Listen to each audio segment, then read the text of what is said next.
iOS 18.1 is expected on Monday and comes with a veritable boatload of new features.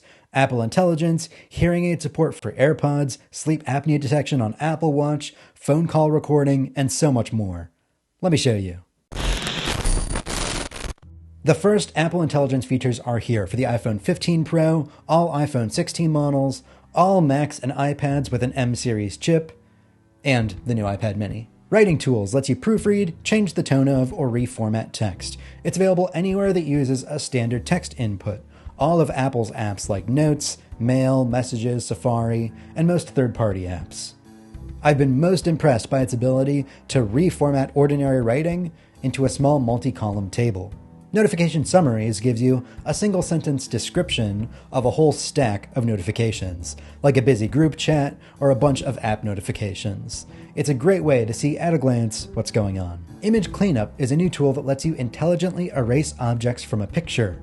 Open a picture, tap Edit, and use the Image Cleanup tool on the bottom. You can remove people from a background, remove objects or things off of a table or a wall.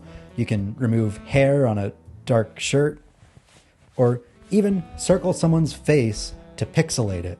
It's much easier than using Photoshop or other advanced image editing tools. Photo Search lets you be more descriptive when searching for a photo or video. Griffin wearing a hat, Lewis playing the accordion, Leander with a beard, no more manually pilfering through your entire library to find that one image. Photo Memories lets you create memory movies out of your pictures using a text prompt. You can tie together names of people, events, locations, dates and times, even a genre of music to play along with it. Suggested replies to messages appear above the keyboard with AI-generated responses.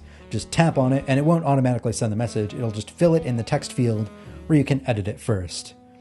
And thank God for that, because I find most of them kind of pointless and robotic. I don't talk like that, but they're easy enough to ignore at least. You can transcribe a recorded phone call to see who said what in a conversation.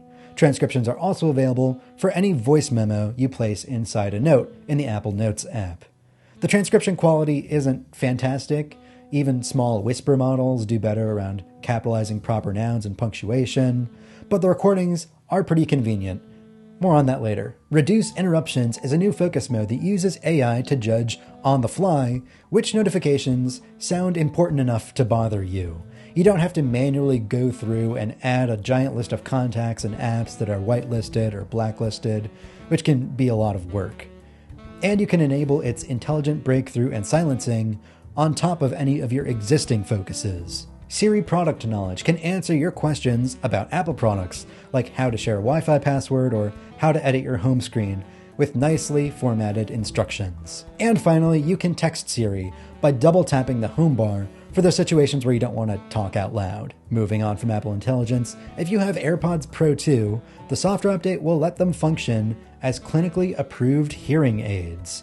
Setup includes taking a hearing test using your AirPods and your iPhone, and it will enable them to boost the specific sounds that you need help with. Your hearing profile is automatically applied to music, movies, phone calls across all your devices with no additional setup required. And according to early testing, it works pretty well in cases of mild to moderate hearing loss. If you have severe hearing loss, you might still want to stick to traditional hearing aids though. I highly recommend everybody with AirPods Pro 2 try this out, as most people with hearing loss don't realize they have hearing loss. In a similar vein, if you have an Apple Watch Series 9, Series 10, or Ultra 2, it'll start collecting data for potential sleep apnea. It needs at least 10 nights of overnight sleep tracking to start, and it'll crunch the numbers once every 30 days. So don't worry, it won't inundate you with notifications every single morning. I highly recommend you enable this during setup or afterwards in the Health app, as most people who experience sleep apnea don't realize it. There's a number of improvements to Control Center. If you don't like that big connectivity widget, you can now replace it with the 2 or 3 toggles that you actually want. With the addition of separate toggles for AirDrop and satellite, all of them are now available as individual buttons. And if you try removing it and accidentally mess it up beyond repair, you can now go to Settings, Control Center, and tap Reset Control Center to get it back to its default layout. You can now record a phone call or FaceTime audio call. From the call screen, tap the record button in the upper left. Both people will hear, "This call will be recorded." And you can find the recordings later in Notes in the Call Recordings folder. And if you have Apple Intelligence enabled, you'll see a transcript of the conversation labeled by each person on the call as well. On an iPhone 16 with camera control, you can now use the Cameras toggle to flip between the rear-facing and the selfie cameras. You can share what you're listening to on Apple Music to your TikTok.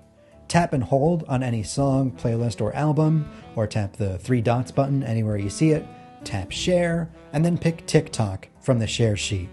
You can choose whether to share it as a video, photo, or direct message. And finally, if you have an iPhone 15 Pro or iPhone 16, you can capture spatial video for Vision Pro using the new spatial mode of the camera. It's to the right between portrait and panorama. Switch between photo and video using the separate toggle switch, reminiscent of iOS 6. So those are all the new features in iOS 18.1. 18.2 is already in beta testing with even more Apple Intelligence features, Image Playground, Genmoji, Visual Intelligence, and more awesome features like daily Sudoku puzzles in Apple News Plus. So remember to like and subscribe for more. I'm Griffin Jones with Cult of Mac.